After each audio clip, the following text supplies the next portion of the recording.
What's good, everybody? We got some breaking news. Shams has just tweeted out the Charlotte Hornets are sending star guard LaMelo Ball to the Minnesota Timberwolves, man. Now, let's first break down the trade and then we'll get into my thoughts on it. Also, forgive me if I'm kind of talking with like a lisp. There's like a huge like wound on my tongue for some reason, bro. I don't know.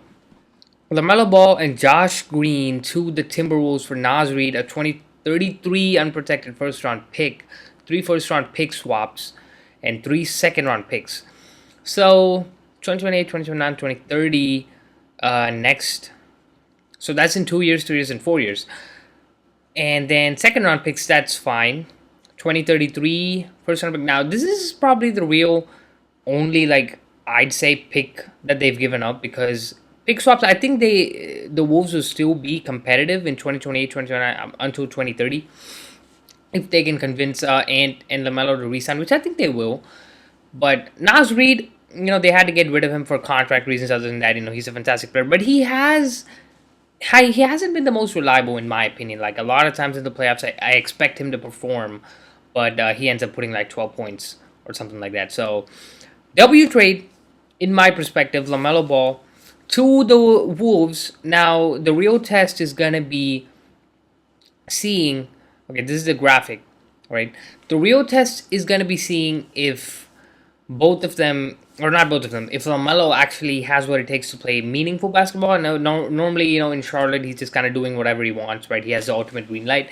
So, can he, be a playoff performer? This is going to be a real test for LaMelo, man, because this is going to determine his career, in my opinion, his legacy. Is he just, a flashy player? Oh my god, why is my tongue like that? Damn. Is he just like a flashy player, or is he gonna be a, superstar?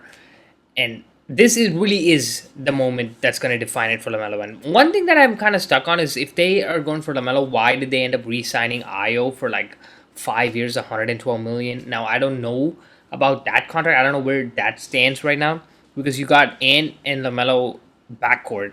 Io's gonna come off the bench, so you're paying 112 mil for a bench player. I don't know about that. They could have maybe used that like that money to sign somebody else. Now they're really lacking depth in the power forward position, so maybe I would have done that. Still, they are like a couple of moves away. They still need to sign like a solid forward. Maybe LeBron goes to the Wolves. Nah, no way. I'm joking. There's no way LeBron spends his final years in like Minnesota, bruh. But other than that, I love this trade for from Lamelo's perspective and from the Wolves' perspective. The Hornets, I don't know. I guess it works out because Lamelo.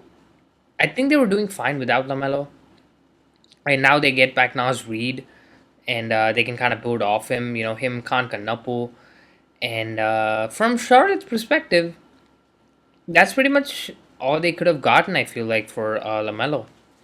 I don't really think they could have gotten too much more. Maybe a couple more picks, like unprotected first. But other than that, I'm okay with the Wolves trading that. And I saw a lot of people saying like the Hornets fleeced them. But I don't know. I think I'm okay with this particular trade, man. Y'all let me know your thoughts. I don't really have too much more to say right now. I'm reacting to this, off the rip. Like I haven't had any time to think about it, so not much thoughts. Just I like this trade for the Wolves, and oh my god, the PR training in Minnesota, bro. All the PR trainers are gonna friggin' go insane, bro, because LaMelo and Anthony Edwards on the same team, dog. In media interviews, that's gonna be crazy. That's probably the thing I'm looking forward to the most. But yeah, that's gonna be it. Let me know your thoughts on the trade. Does this make them a contender next year? Let me know. I'll see you guys next time.